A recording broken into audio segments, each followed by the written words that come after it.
Divorce হলো কতদিন পর? এখনো ডিভোর্স হয় নাই। সে চলে গেল কেন? সে সাডেনলি সবকিছু নিয়ে, টাকা পয়সা নিয়ে, জুয়েলারি নিয়ে সে গায়েব হয়ে গেছে। তাকেও তারপর আমি পাই, তুমি কই থাকো? কেন এটা তো বলা যাবে না। আমি কি আজব? আপনার বউ কই থাকে আপনি জানেন না? না, আমার বউ কই থাকে আমি জানি না।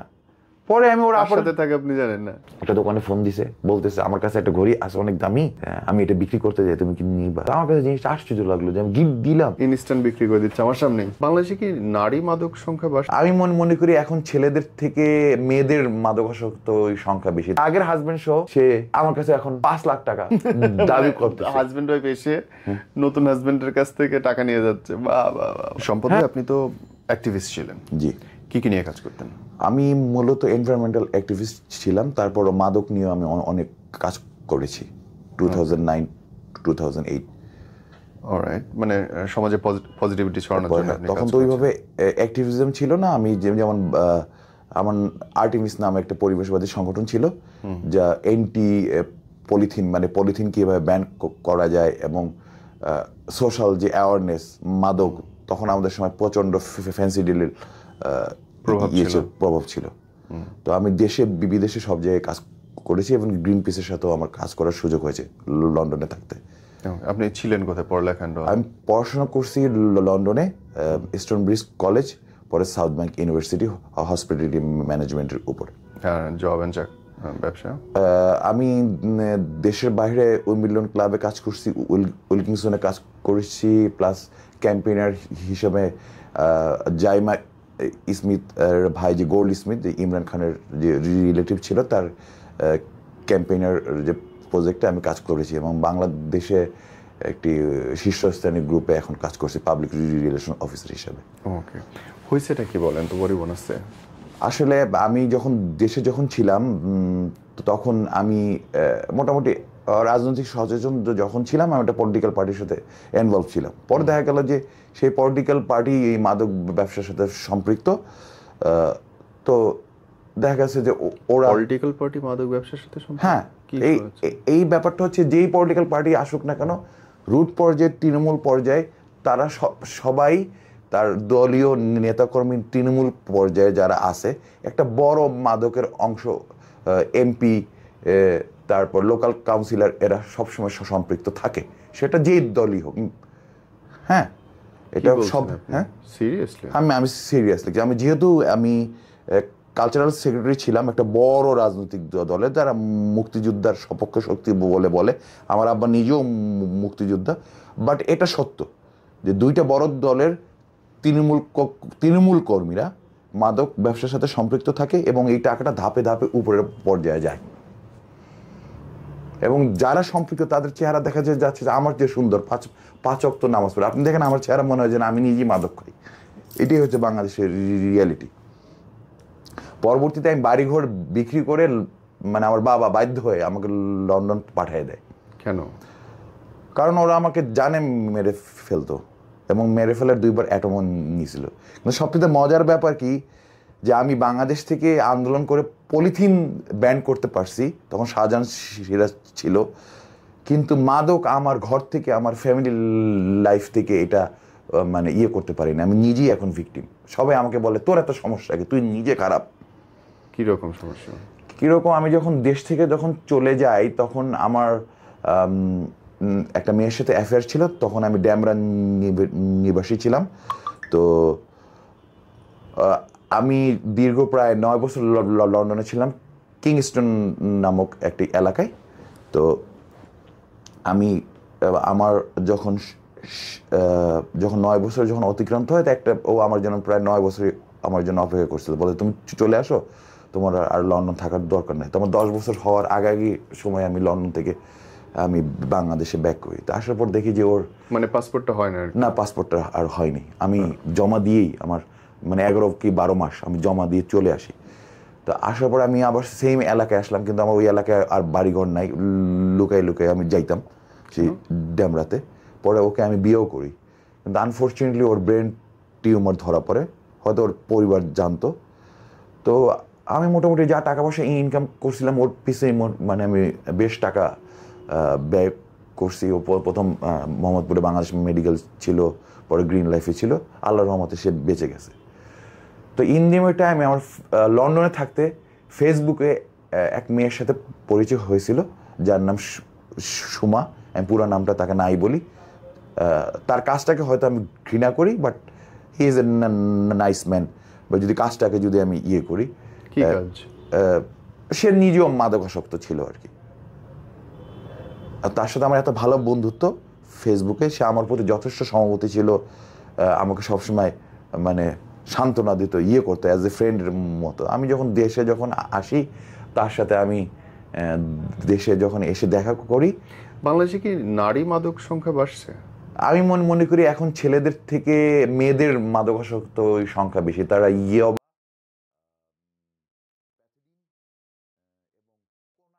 নামে একটা ঘুমের ওষুধ আছে, যেটা মিক্স করে তারা ইয়ে খায়, কি যেন একটা বানায়। কি বলেন? হ্যাঁ, মানে দেশে পুরুষের চেয়ে নারী ছেলেরা যত খায়, আপনি দেখবেন ছেলেরা ইদানিং কিন্তু জিমে যাচ্ছে। হ্যাঁ, ট্রেন্ড শুরু হয়েছে, ট্রেন্ড শুরু হচ্ছে। আর মেয়েরা মোর ডিপ্রেস, এবং একটা যারা নাটক বা মিডিয়ার সাথে কম বেশ সম্পৃক্ত, তারা প্রথম ফ্যাশন হিসাবে ধরে। এবার এরা সবাই ভালো ফ্যামিলির, পরবর্তীতে আস্তে আস্তে তারা ওই মাদকে। পুরো বাংলাদেশে নাটকের আর্টিস্ট আছে 700। আমি সবাইকে বলছি না, ধরে নিলাম 700। যদি 700 জনই হয়, হ্যাঁ, তাহলে তো খুবই সংখ্যা 12 কোটির চেয়ে 12 কোটির মধ্যে খুবই কম। হ্যাঁ, কিন্তু আপনি কলেজ পর্যায়ে যদি যান, মানে আপনি বলছেন যে, আমি বলতে যাচ্ছিলাম যে আপনি মানে গণমাধ্যমের কথা বলছেন, গণমাধ্যমে মাত্র 700 কর্মী। না, একতরফা তাদের দোষ দেওয়া না, তার ধরে নিলাম যে তারা প্রত্যেকে খায়। প্রত্যেক খায় না। আমি বলছি যে বাকি নারীদের কথা বলছি, আপনি আপনার অভিজ্ঞতা কি বলে? হ্যাঁ, বাকি নারীদের আমি লাস্ট দেখছি যে স্কুলের মেয়ে, আমি হাতে না হাতে ধরছি মিরপুর। হ্যাঁ, মিরপুর 10 নম্বরে। সিরিয়াস? হ্যাঁ, আমি সিরিয়াসলি। সে একটা ভালো স্কুলে পড়ে, পরে সে ফালাই দিয়ে দৌড় দিছে, রাস্তায় খাচ্ছে। হ্যাঁ, রাস্তায় সে। এবং ডেলিভারিটা হয় কিভাবে, ইদানিং অনেক দেখবেন যে অনলাইন ডেলিভারি আছে, যারা ওই ফুড পিজা টিজা ডেলিভারি যায়। ইভেন আমার ওয়াইফকে যারা ফুড ডেলিভারি দিত, আমি কি তাই কিভাবে ধরছি, সে প্রতিদিন সন্ধ্যার পরে ঘরে থাকতে চাইতো না। তো আমি সিঙ্গারা পুরি নিয়ে জন্য, ওর একটা মেয়েও আছে ওর সাথে, খুবই কিউট। তো এই গল্পে আগে আসেন, ওর ডেলিভারি গল্প আমি পরে শুনছি। কি করে বউ হইলো? তো ওর সাথে আমার ফেসবুকে পরিচয়। তার আব্বা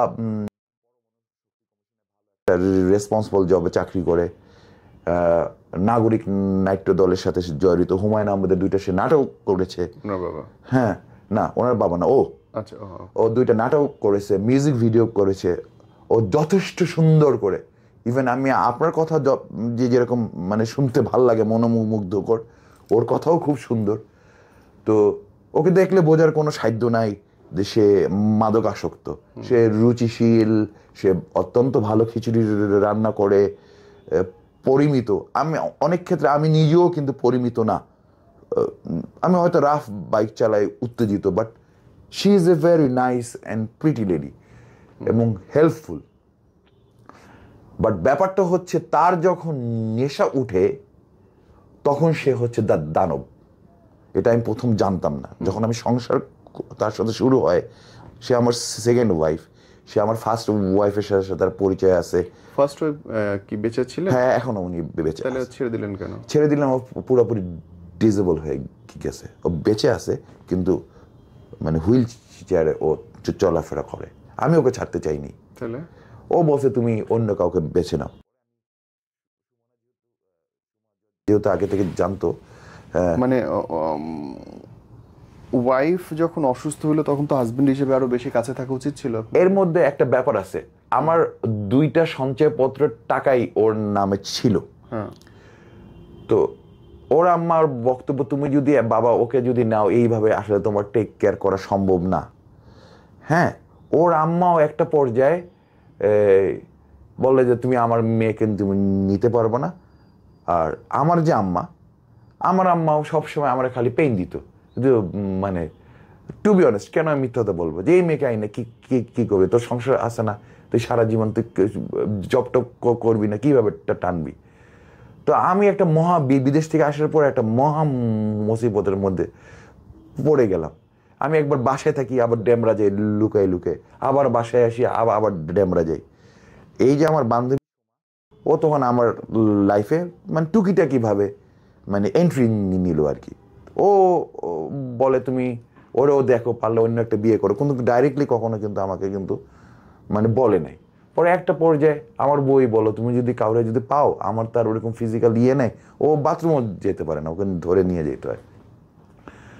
পরে আমি বললাম তুমি এটা কি বলো, আমি অনেক কান্নাকাটি করলাম, আমার হাতে পায়ে ধরলাম যে আমি তোমার ছাইড়া দিয়ে যাবো না, কারণ আমি 14 ইয়ার্স প্রেম মানে করছি, ওরা আমি বড়ই করছি, আমি বলতে গেলে আমি অনেক কান্নাকাটি করছি।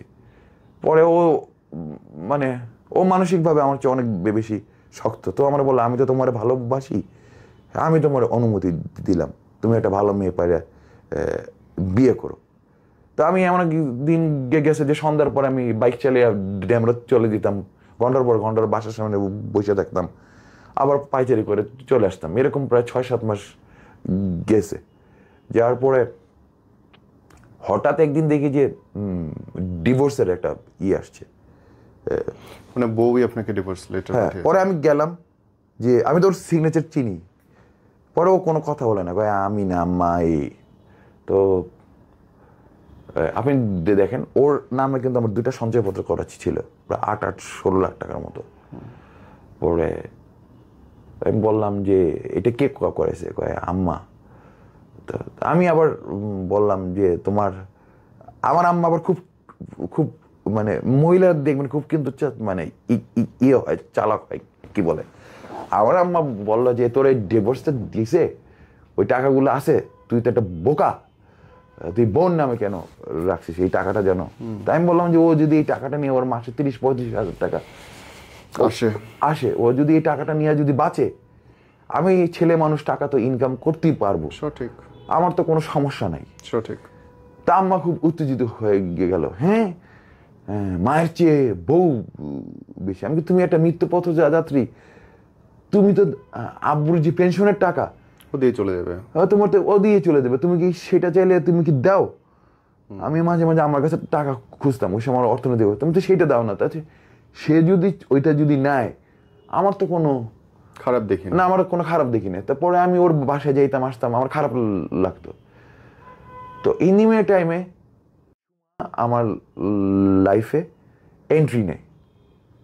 তো ওর সাথে আমি প্রথম যেদিন দেখা করি আর কি, মানে আমি প্রথম দিনের কথা বলছি, এর মধ্যে একটু গ্যাপ পড়ে গেছে। আমি বাড্ডাতে একটা বাসায় যাই আর কি, আমার ফোন দিয়ে তুমি এইভাবে আসো, সাইদ নগর নামক একটা এলাকায়। তো বাসায় গেলাম, 3 তলা একটা বাসা, ওর ছোট্ট একটা সুন্দর মেয়ে, বাসাটা একটা হজব বড়লো অবস্থা আর কি, অগোছালো, মনে হয় যেন 100 বছর মানে কেউ ইয়ে করে না, কিন্তু বাসার সব জিনিসপত্র সব দামি দামি, মানে সবকিছু আছে একটা বাসায়, আপনি গেলে দেখবেন তার কোনো মানে কমতি নেই, কোনো মানে কমতি নেই, কিন্তু শ্রেণী নেই, কোনোটা মেনটেনেন্স নাই। তো আমার জন্য সে খিচুড়ি আর মাংস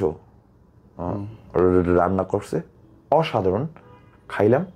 তো আমি জিজ্ঞেস করলাম, এটা প্রথম দিন যখন সুমনার সাথে, আগে তো আমার ফেসবুকে তার সাথে কথাই হইতো বিভিন্ন বিষয় নিয়ে। তো তোমার হাজবেন্ড কই? আমার হাজবেন্ড নাই, আমার হাজবেন্ডের সাথে সেপারেশন চলছে। আমাকে ডিভোর্স কই? একরকম ধরো ডিভোর্সই। তারপর ওই প্রথম দিনের পর আমার এই ঘড়িটাই হাতে পরা ছিল, এটা সুইজারল্যান্ডের ঘড়ি। কয় তোমার ঘড়িটা তো বেশ সুন্দর। আমাকে সুন্দর। কয় তুমি আমার জন্য কি আনছো? আমাকে তোমার জন্য চকলেট আনছি আর একটা পারফিউম আমি আনছি। আমাকে এই আমার ঘড়িটা খুব পছন্দ। আমাকে এই ঘড়িটার ভিতরে জানো হীরার, আসলেই আমাকে আসলে হীরা না সিনথেটিক হীরা। কয় আমাকে এটা দিয়ে দাও। তো আমি সাথে সাথে খুলে এটা রোটারি করে সাথে সাথে খুলে, ঠিক আছে, খুব বেশি দাম নেই, যে হীরার ওরকম ইয়ে না, কত 80,000 টাকা এরকম হবে। কয় তুমি একটু বসো। তো আমি খিচুড়ি খাচ্ছি, ওইদিকে তাতনগর ইসলাম জুয়েলার নামে সরি একটা দোকানে ফোন দিছে, বলতেছে আমার কাছে একটা ঘড়ি আছে অনেক দামি, আমি ও পাশের রুমে, যে আমি এটা বিক্রি করতে যাই, তুমি কি নিবা? তো আমার কাছে জিনিসটা আশ্চর্য লাগলো যে আমি গিফট দিলাম, ইনস্ট্যান্ট বিক্রি করে দিচ্ছে আমার সামনে। না আমার সামনে না, পাশের রুমে, ওই আর কি আমি আসি। হ্যাঁ। তো আমি খিচুড়ি টিচুড়ি খাইলাম, খাইয়া যাওয়ার আগে বললাম তোমার বাসার এই ফিল্টারটা, পানির ফিল্টারটা তুমি ঠিক করো, এরকম কেন, অগুছলো কেন? না এইরকম। তোমার আমি কি তোমার হাজব্যান্ড, তোমার চলে কিভাবে? আমার বাসা থেকে দেয়। আমি কি তোমার বাসা থেকে দেয়, তুমি তোমার বাসার সাথে থাকো না কেন? না আমি একা থাকতে পছন্দ করি, নাটক টাটক করি। ঠিক আছে, তো আমি ইন্ডিপেন্ডেন্ট লাইফ, আমি তো নিজেও লন্ডন থেকে আসছি, তো থাকতেই পারে। তো আমি সিঁড়ি থেকে যখন নামলাম, দারোয়ান দেখি আমার দিকে একটু ডপ ডপ করে তাকে আসে। তো আমি ওই দিনের মতো চলে আসলাম এই ঘড়িটা দিয়ে। তারপর সে আরো অনেকবার এটা বিক্রি করার চেষ্টা করছে, কিন্তু কেউই আসে বাংলার সাথে ঘড়ির ওরকম মর্ম বুঝে না। সে টাইম যেন গেছে, টাইম যেন যে বলছে যে ঘড়ি না রাখো, ভিতরের ইয়েগুলা রাখো। তো ওরা বলছে আমরা এইভাবে আসলে নেই না, পুরন ঘড়িও আমরা নেই না। তারপর সে বিভিন্ন সময় আমার কাছে টাকা টোকাটাই চাইতো, আমি যাই পারতাম। আমি টেক্সটাইল বিজনেসের সাথে অ্যাড হইলাম রূপগঞ্জে। টুকিটাকি 1,000 2,000, খুব বেশি না, 5,000, কখনো 8,000, আস্তে আস্তে বাড়তো। কিন্তু প্রতি 2 দিন, একদিন পর পরই আমার কাছে 400-500 টাকা চাইতো। তাই আমি ভাবতাম ঠিক আছে, তখন মোটামুটি টাকা ছিল।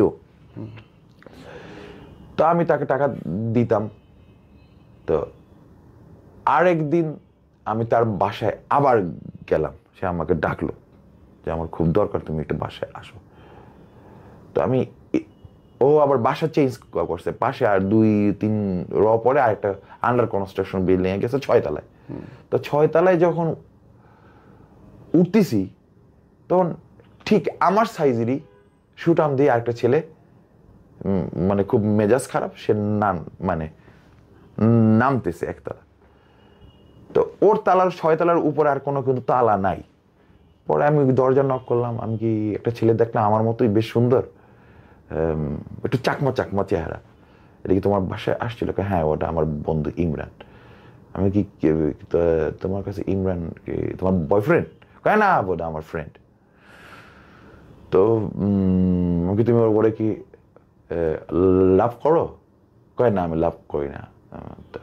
ঠিক আছে। তো ওই দিন ওই বাসায় গেলাম, ওই দিনেও সে বেশ ভালো রান্না করলো। আমার কাছে মনে আছে চালের গরুর চাপটি পিঠা ছিল, মাংস ছিল, খাইলাম। তরমুজ ছিল তখন গরমের সময়, তো আমি আইসক্রিম নিয়ে গেছিলাম। ওর খুব সুন্দর একটা ছোট্ট মেয়ে আছে। তো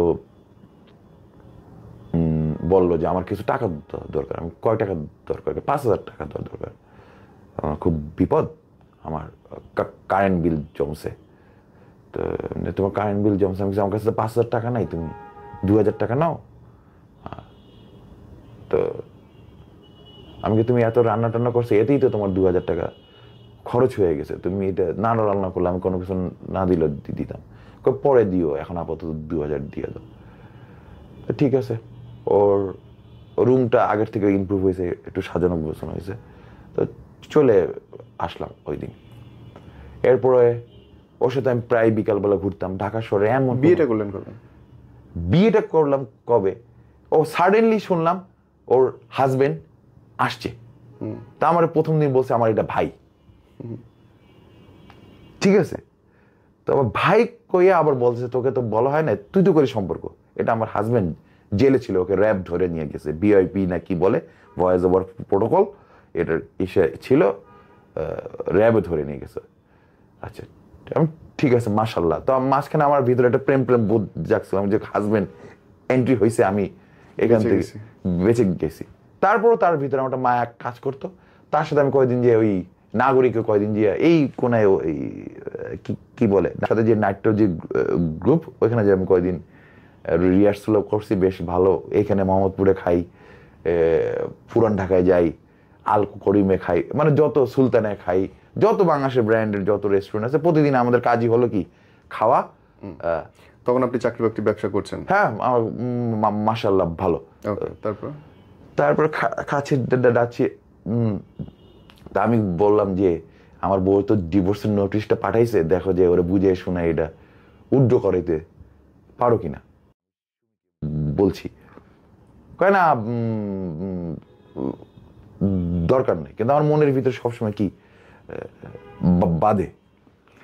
তো ইঞ্জিনিয়ারিং টাইম ওর হাজবেন্ডকে আমি একটা আইটি ফার্মে জব দিয়ে দিলাম, যেখানে ওয়েব ডেভেলপমেন্ট হয়। ওরা হাজবেন্ড আইটিতে খুবই ভালো, সর্বরকম মানে হ্যাকিং থেকে আরম্ভ করে যা যা আছে উনি সব বিষয়েই মানে জানে, ভালো ইংরেজি জানে।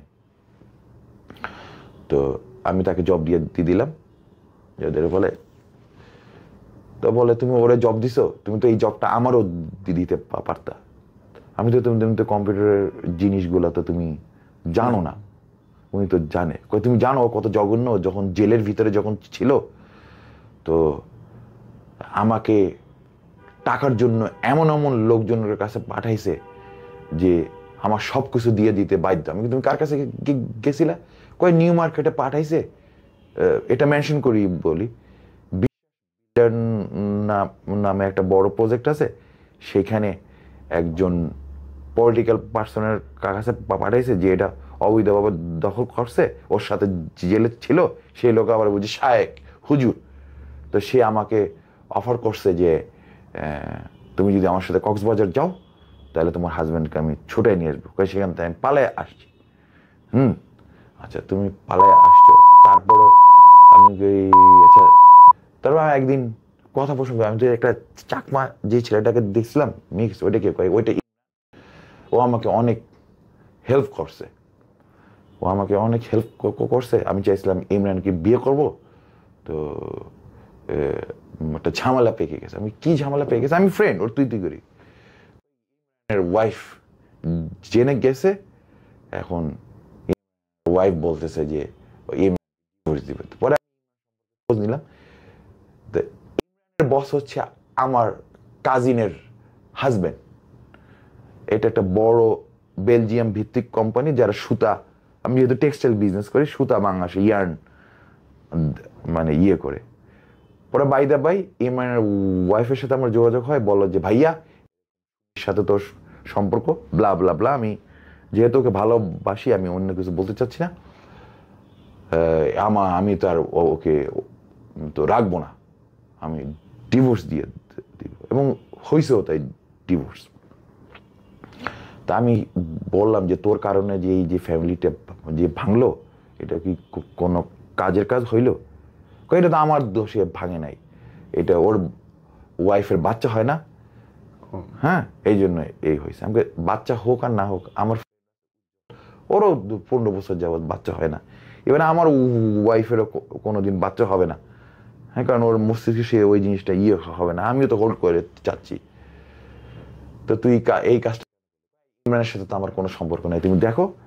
ওই আমাকে জ্বালায়, আমি সবগুলা লাইন ব্লক করে দিয়েছি, আমার তার সাথে কোনো সম্পর্ক নেই। দেখো এর মধ্যে ওর বাসায় আমি যাই আসি। তো ওর হাজব্যান্ডকে যেই জায়গায় চাকরি দিয়েছিলাম, কোনো কারণে উনি যেহেতু আমার সিনিয়র ফ্রেন্ড, ওইখান থেকে ওরে বের করেছে। প্রত্যেকটা আইটি ফার্মে একটা নিজস্ব গোপনীয়তা থাকে, ও কি যেন ফ্লাশ করছে, ওকে ওই ফার্ম থেকে বের করেছে, আবার সে জবলেস। তো এর মধ্যে উনি আবার হঠাৎ আমাকে বলতেছে যে আমি কুলাউড়া, সিলেটের কোন একটা জায়গা বর্ডার, শায়েস্তাগঞ্জ না কুলাউড়া এরকম একটা জায়গা, এখানে আমি ফার্ম করব, মুরগির ফার্ম। ইন্ডিয়া থেকে মুরগির বাচ্চা আনবো, আমি এখানে ইয়ে করব, বাংলাদেশে আবার ইয়ে করবো। আমি ওইখানে যাচ্ছি, আমাকে দিয়ে জব টব আর কোনো কিছু হবে না সম্পদ ভাই, আমাকে দেখেন যান। তারপরে এই ফালায় হয়ে গেল প্রায় 6 মাস, কোনো খাবার না, কোনো কিছু না, ইয়ে না। তা আমি নিয়মিত মনে করেন প্রথম দিতাম 5,000, পরে দেখি যে ঘর ভাড়া টর ভাড়া বাড়ছে, কখনো 8,000 কখনো 12,000, এবং প্রতিদিন 400-500 টাকা। আচ্ছা ওকে, কাম টু দ্য ম্যারেজ। তারপরে আপনারা বিয়ে করলেন এক সময়? না, তারপর ওর হাজবেন্ডকে আমি রেস্কিউ করে এই কি বলে সিলেট থেকে নিয়ে আসলাম, যে আপনার বউকে ফালাই থেকে গেছেন, খাবার দেন না, ইয়ে দেন না। ওর হাজবেন্ডকে আবার আমি নিয়ে আসলাম সেই সিলেট থেকে। হঠাৎ একদিন সাডেনলি সে আমার বাসায় ব্যাগগাড়টি নিয়ে হাজির, মেয়েসহ। তো আমি কিরে তুই আইসিস? আমার খাবার নাই, ইয়ে নাই, ও আমার মারছে। দেখলাম যে গালের এখান দিয়ে ফাটাই দিয়েছে। আমি মারছে, আমি ফোন দিই, ঠিক আছে কয় না তুই কোনো ফোন টোন দিবি না, আমি তোর বাসায় কয়দিন থাকবো, তুই বলবি যে মুক্তার বাসায়। তাই আমি বললাম আমি আম্মাকে কেমনে করে ম্যানেজ করবে। তাও ও করলে কি তুই আমার মেয়েটা রাখ, আমি এক জায়গায় যাচ্ছি সন্ধ্যার আগে আগে।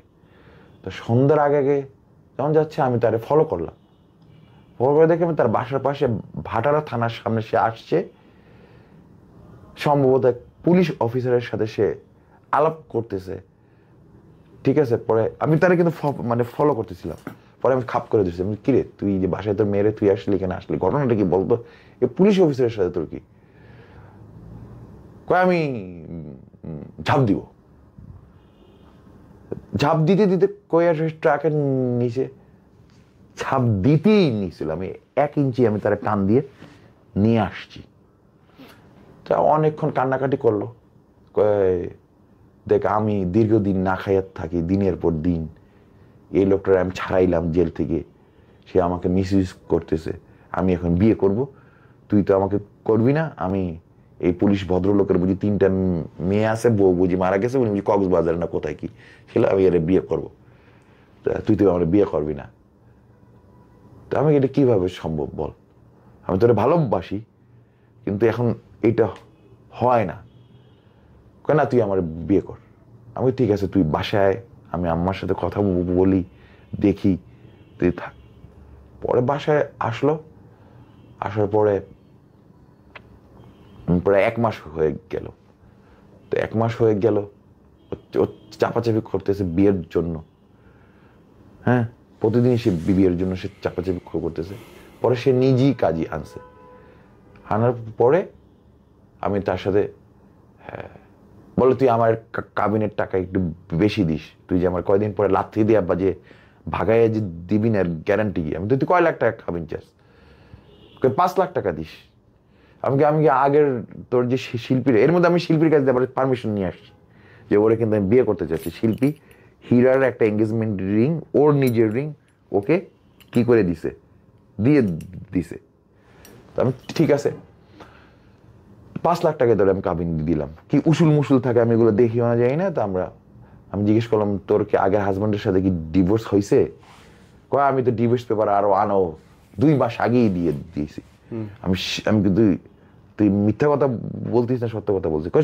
তোর সাথে কি আমি মিথ্যা কথা বলি? তা কাজী ও যে নিয়ে আসছে, তা আমি কাজীরে বললাম যে এই সমস্যা। কয় সেই না দিলেও এই একটা ফর্ম নিয়ে আসছে, কি বলে যে এটার মধ্যে সিগনেচার করেন সজ্ঞানে আমি ডিভোর্সি, কি করে এটা প্রক্রিয়া করা যাবে। পরে আমি বললাম এটা কি তামিম বাবা ওই এই যেতে হবে, পরে যায় যে আমি নিজেই জেল খাটতেছি। কয় না কি একটা প্রসেস আছে। আমি ঠিক আছে। তো পুরান ঢাকার একটা মিষ্টির দোকান আছে, কি জিনে মিষ্টি খাই বিসমিল্লা না যেন আলহামদুলিল্লাহ, লালবাগের সামনে। সে কিন্তু অনেক মিষ্টি আনলাম, বিরিয়ানি আনলাম, হাজি বিরিয়ানি। আমার 2 জন ফ্রেন্ড আসলো, ঘনিষ্ঠ 2 জন প্রতিবেশী আসলো, মোটামুটি লোকজন নিয়ে বিয়ে করে ফেললাম। তো বিয়ে করে ফেললাম। তো এখন বিয়ে করার পর প্রথম 1 সপ্তাহ খুব ভালো গেল, 2 সপ্তাহ খুব ভালো গেল, কিন্তু ও প্রতিদিন তার সন্ধ্যার সময় তার বের হওয়া লাগবেই, আটকে রাখা যায় না, না কিছুতেই আটকে রাখা যায় না। তা আমার আম্মা তো সিলেটের একটু নর্মাল, অন্য ডিস্ট্রিক্টের চেয়ে একটু নামাজিয়া, যতই আদানি হোক আমার আম্মা লেখালেখি করেন, অনেক ধার্মিক হয়। হ্যাঁ। তা আম্মা বলে কিন্তু আজানটা পড়ার সময় তোদের প্রতিদিন খাইতে যাওয়া লাগে। আমাদের সময় তো কোনো ফাস্টফুড টাস্টফুড ছিল না, ঘরে নিমকি বানাই বা পরোটা বানাই বা কিছু একটা বানায় তোর বউরে বল খাইতে, আর বাইরে খাবার প্রতিদিনকে কেন খাবি? তা আমি অনেক সময় ও করতে কি ডেলিভারি, যে ফুড পান্ডা না অন্য অনেক ডেলিভারি ফার্ম আছে না, দিত। কিন্তু আমি দেখতাম যে তার ডেলিভারি গুলো সব বাড্ডা থেকে আসতো। তা আমি কি তুমি কি পাগল, এত দূরে তুমি কেন, আমার এখানে কি এই জিনিসপত্র কি নাই? আর ও খাবার আনার সময় কখনই নিজে নামতো, আমাকে কখনো নিত না, এবং সে চিৎকার করে ওঠে তুমি আমার সাথে আসবা না। আমি কেন রে ভাই, সমস্যা কি? তো ওর খুব সুন্দর ছোট মেয়ে, নামটা নাই বলি, ছোট মানুষ। তো আমি কইতাম তোমার আম্মু এই সন্ধ্যার সময় দানব হয়ে যায় কেন? কয় হ্যাঁ আম্মু কিন্তু মনস্টার হয়ে যায়। তো আমার কাছে যেন কেমন কেমন লাগতো, মানে একটা স্বাভাবিক লোক হঠাৎ করে মানে ওই সার্টেন টাইমের জন্য অস্বাভাবিক হয়ে যায়। তা আমি একদিন হাত চাপা দিয়ে ধরছি এরকম করে, তুমি সন্ধ্যাবেলা তোমার যা যা খাবার লাগবে আমি দিব, তুমি কিন্তু বাজান বাইরে যাইতে পারবো না। তা আমি আবার পাশের বাসায় একজন সাইকিয়াট্রিস্ট আছে, তার সাথে আলাপ করছি যে ও এরকম করে কেন, আপনি তারা ওরে ফলো করেন তো। তো ওই দিন আমি ধরছি আমার জোরে, ও আমার সমান 6 ফিট লম্বা, ও আগে র্যাম্প করতো, ও আমার ধাক্কা দিয়ে দিছে। ধাক্কা দেওয়ার পর আমি পরপর পিঠের মধ্যে 2টা থাপ্পড় বসাইছি। বলে তুই আমার থাপ্পড় দিয়ে দিলি, যা তোর আমি দেখাবো, তোর সাথে আমি ঘরই করবো না। আমি করলাম যে তুমি এটা বলতে পারলা, তোমার যা লাগে তুমি প্রতিদিন সন্ধ্যাবেলা বাইরেও, আমার এই জিনিসটা ভালো থাকে না, তোমার কি লাগবে আমি নিশ্চয়ই নিজে ডেলিভারি ম্যানের কাছে আইনে দিচ্ছি। তারপরে সে নিজে যায় কাবাব রোল কি যেন এগুলা আনছে, দেখলাম নিজের রোলটা আবার যে সংগোপনে সে খুললো। আমি কিন্তু খুব অবজার্ভ, তা আম্মারও দিলাম আম্মা এইসব চিল্লি দিকে খুব মানে ফেড আপ। পরে আমি পরিস্থিতি ঠান্ডা আনলাম। সে রাতের বেলা বললো যে আমার এই ট্যাবলেটগুলা লাগবে, তোমার এনে দিতাম। এগুলো তো আমি হাইপারের ঘুমের ট্যাবলেট, কোনাক্ট্রিল। তাই আমি প্রেসক্রিপশন ছাড়া গেলাম, আমাকে তো আর ট্যাবলেট দেয় না। যে ইসলামী ব্যাংক হসপিটালে কমলাপুরের সামনে, আমার বাসার সামনে একটা ফার্মেসি আছে রাশ, সেইখানেও দিয়েছে 2টা, কিন্তু তার লাগবে 1 গুচ্ছ। পরে বারডেমে আসলাম, সেখানেও দেয় না। পরে ঢাকা মেডিকেলে যখন আসছি তখন আমি 2 পাতা পাইছি। সে আমার ফোনে ওইখান থেকে বলতেছে, তখন আমি বললাম তুমি কি আসক্ত? কয় না, তুমি কি বলতে চাও? মানে সে আরো চিৎকার দিয়ে উঠতেছে, আমি আসক্ত হও, তোমার আমি সাইকিয়াট্রিস্ট দেখাবো। এর মধ্যে মাঝখানে ওরে আমি আবার টি চৌধুরী আছে না, টি চৌধুরীর কাছে দেখাইছি যে তুমি যদি বাচ্চা কাচ্চা যদি নিতে চাও তো টি চৌধুরী বলছে যে তুমি এই অবস্থাকালীন সময় হয় হরমোনাল ইয়ের সময় আমাকে বলেছে কোনো রকম ঘুম নিয়া যাবে না। তো আমি তারে বললাম যে তুমি এই যেহেতু জিনিস নিতে পারবো না। তো সে দেখা গেছে এর পরের দিন থেকে ওইটা খাওয়া বন্ধ করে দিছে।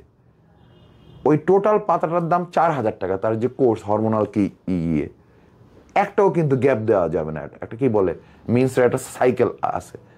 তো আমি বললাম তুমি কি পাগল? কেন আমি ঘুমের ওষুধ না খাইলে আমি আমার ইয়ে, আমি তুমি একটা খাও, 2টা খাও, 1 গুচ্ছ খাও। এই সংসার কতদিন চললো এরকম? যদি মোর দিন যদি ধরা হয় 2 মান্থ। ডিভোর্স হলো কতদিন পর? এখনো ডিভোর্স হয় নাই। সে চলে গেল কেন? সে সাডেনলি সবকিছু নিয়া, টাকা পয়সা নিয়া, জুয়েলারি নিয়া সে গায়েব হয়ে গেছে। তার আম্মার অসুখ বইলা, তাকেও তারপর আমি পাইছি তারপর আম্মার হসপিটালে, তার বোনের সাথে পরিচয় করে দিয়ে দিছে, তার মায়ের সাথে আমার দেখা হয়েছে। বাট আমি বললাম তুমি যে না কয়ে যে সাডেনলি আসলা আম্মার সামনে, আমি কি মুখ দেখাবো? কয় আমি আসবো। আমি তুমি কই থাকো? কয় না এটা তো বলা যাবে না। আমি আজব, আপনার বউ কই থাকে আপনি জানেন না? না আমার বউ কই থাকে আমি জানি না। পরে আমি ওর কার সাথে থাকে আপনি জানেন না? কার সাথে থাকে না, আমি পরে আবার বললাম কয় তোমরা নিজেরা বিয়ে করছো, এখন ও কই থাকে তুমি জানো না? আমি আপা আমি আসলে জানি না। ওকে আপনাদের বাসায় যায় না? কয় না আমাদের বাসায় যায় না। তা যেহেতু ওর আম্মা টোটাল ইসে চলে গেছে, স্ট্রোক করে, ওনার কোনো সেন্স নেই, এমজেড হসপিটাল বাড্ডাতে। তো না এখন আমি তো আর কাউরে বলতে পারি না, আম্মারও কিন্তু বলতে পারি না। আম্মা কিন্তু জানে শ্বশুর বাড়ি আমার সাথে ঝগড়া হয়েছে, রাগ করে সে চলে গেছে। তা আমি 2 দিন পর তার বাসায় গেলাম, মিষ্টি টিষ্টি কমলা টমলা নিয়ে বাসায় গেলাম। আমি বললাম যে আপা সময় থাকে না। আমি যে কি বলেন, আমি একটু শিওর হওয়ার জন্য আমি কি আপনার তো সবই সাথে আমার বিয়ে হয়েছে হয়েছে। হ্যাঁ জানি। কয় এখানে থাকেন। আমি কই থেকে আপনি বলতে পারেন? ওই আপনি সেই যে কোয়েশ্চেনটা আমাকে জিজ্ঞেস করছেন, কয় তোমার ওয়াইফ তুমি জানো। তো আমি আবার চলে আসলাম। চলে আসার পর আমি কি আম্মা তুমি একটা ফোন দাও তো সুমনার। আপনার তার মানে এই কন্ডিশন চলছে এখনো? হ্যাঁ এই কন্ডিশন এখনো চলছে। উনি কি চায়? আসতে চায় না? না, উনি আসতে চায় না। সর্বশেষ খবর পাইলাম তার আগের হাজবেন্ডের কাছে আছে। ও, ওইটা ডিভোর্স হয় নাই? না, ওইটা ডিভোর্স। সে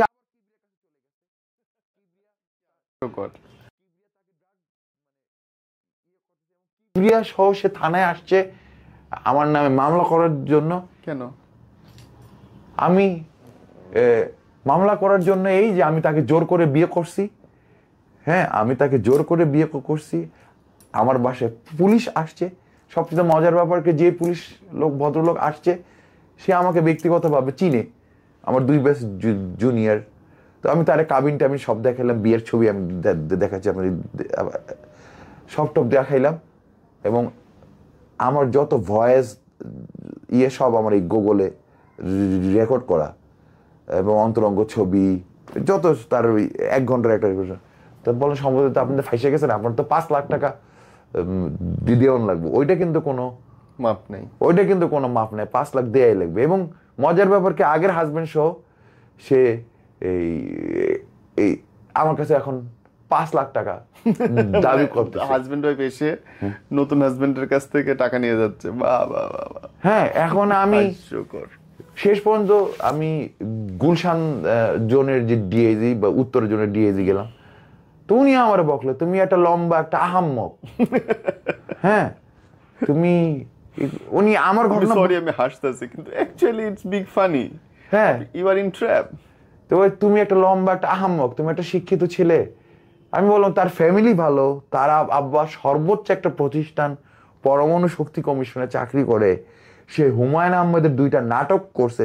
হুমায়ুন আহমেদ তার পাগল তো আর না, সে ওই যোগ্য লোকটাই এসে নিয়েছে। তারপর তার যে সহকর্মী, নাট্য সহকর্মী সবারে জানাইলাম, বলল যে তার মধ্যে আপনি শুনবেন, তার আমি নামই বলে দিই, সে খুব ভালো ছিল, সে নিশ্চয়ই অস্বীকার যাবে না, সে কিছু আলফাস। সে দেখবেন যে একটা গ্রামীণ ফোনের একটা অ্যাড করছে, ওই যে জুতা ছিঁড়ে যায়, বাবা জুতা কিনতে যায়, যে ফজলুল সুমনাকে তো ওর বাসা থেকে অনেক আগেই তেজ্য করছে। ওর ফ্যামিলিও একটু পিকুলিয়ার টাইপের, আর একদিন ফ্যামিলি থেকে ডিটাচ। এনিওয়ে ভাই, আপনার স্টোরিটা থেকে মানুষ যদি শিখতে চায়, কি শিখতে পারে বলেন তো? এখন হচ্ছে যে আমাদের বাংলাদেশে অনেক সমস্যা আছে। ইভেন আমার ফ্ল্যাটের নেক্সট ডোর বলি, ও আমার সাথে লন্ডনে ছিল, ও মাস্টার্স করা ইকোনমিক্সে, ওর বউ ডাক্তার, অনেক তার জ্ঞান আছে, কিন্তু কেউ দেখলে বুঝবে না। এবং এইটা নিয়ে তার ফ্যামিলি কখনো কথাও বলে না। হ্যাঁ, টোটাল ফ্যামিলিটা একটা অশান্তিতে স্যার। আর আমার ক্ষেত্রে যেটা হয়েছে, যে মেয়েটা একটা ভালো ফ্যামিলির, তার ফ্যামিলি থেকে তাকে কি করে দিয়েছে, আউট করে দিয়েছে, তার দায়িত্ব কেউ নিচ্ছে না। আমি তাকে ভালো বেশে নিছিলাম, আগের মায়া, আমি জানি না সে আমাকে আসলেই ভালোবাসছে কিনা বা অপশন কিনা। হ্যাঁ, সে কাউকে বলছে এটা আমার অপশন ছিল, এটা একটা গেম, বা সে আমার আসলে ভালোবাসছে কিনা, জন্য সে কিন্তু আবার ব্যাক করছে তার আগের হাজবেন্ডের কাছে। তার মানে আপনি আপনার পুরো স্টোরি থেকে আমরা শিখতে পারলাম যে যদি কেউ নেশাক্রান্ত হয়, হ্যাঁ, তাহলে তাকে অ্যাকচুয়ালি ফেরানো যায় না। না, ফেরানো, আমি তো ইউরোপে ছিলাম যতক্ষণ পর্যন্ত তাকে দেখেন, বিলিভ মি, তার যে বাচন ভঙ্গি, তার যে কথাবার্তা, পরে সে যখন শান্ত থাকে, তার থেকে ভালো মানুষ পৃথিবীতে একটাও নাই। কেউ যদি বলা হয় যে সে এডিক্ট, বলবে তুই এডিক্ট, তুই পাগল। হ্যাঁ, কিন্তু সে যতক্ষণ পর্যন্ত ড্রাগ পাচ্ছে না, ওই 10 মিনিট বা আধা ঘন্টা বা যে এটা একটা হরবল। এবং এইটা বাংলাদেশে যেমন আপনার ঘুষ খাইতে মানা নাই, কিন্তু আপনার মদ খাইতে মানা। মদটাকে চরম পর্যায়ে দেখা হয়। তো এখানে জিনা জায়েজ আছে, এখানে মারামারি করা জায়েজ আছে, ফেসবুকও তো হারাম, অন্যের সম্পত্তি দখল করা জায়েজ আছে, রাস্তায় বিটাই মাইরে ফেলা জায়েজ আছে, সব জায়েজ আছে।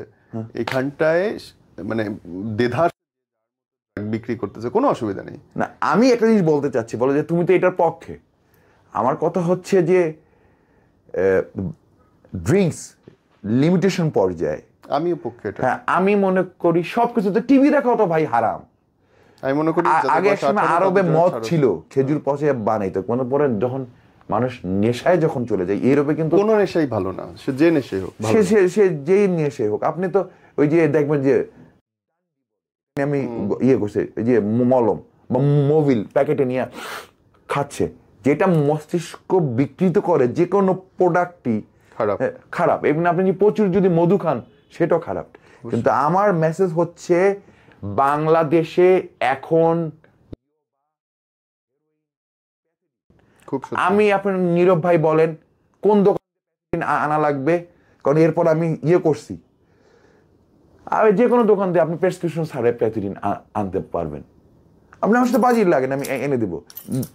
বা ফুড ডেলিভারি ম্যানরা পিজার সাথে কাবাবের সাথে ডেলিভারি করে। কি বলেন আপনি? হ্যাঁ, আপনি অনলাইনে অর্ডার দিয়ে দেবেন। আমি মাদকদ্রব্য নিয়ন্ত্রণ অধিদপ্তরকে রিকোয়েস্ট করতে চাই, আপনারা অনেক শক্তিশালী, তবে আরও বেশি, আমার ধারণা 1000 গুণ বেশি শক্তিশালী হওয়া উচিত। বাংলাদেশ ধ্বংস হয়ে যাচ্ছে, এবং আপনার ঘর যখন ধ্বংস হবে তখন আপনি আসলে বুঝতে পারবেন যে কী ঘটনা ঘটতেছে। আমাদের তো নিজেদের গায়ে আগুন না লাগা পর্যন্ত আমরা বুঝি না। আমি দোয়া করি মাদকদ্রব্য নিয়ন্ত্রণ অধিদপ্তরে যারা কাজ করেন তাদের প্রত্যেকের সন্তান যেন মাদক আসক্ত হয়, তার আগ পর্যন্ত আমার মনে হয় দেশের ব্যাপারে আপনারা সিরিয়াস হবেন না। মন থেকে দোয়া করি ভাই, আপনারা কাজ করেন, দেশটাকে বাঁচান। And brother, thank you so much, আপনি আসছেন, শেয়ার করছেন আপনার অভিজ্ঞতা। আমার ধারণা অনেক মানুষের কাজে লাগবে। আল্লাহ ব্লেস ইউ।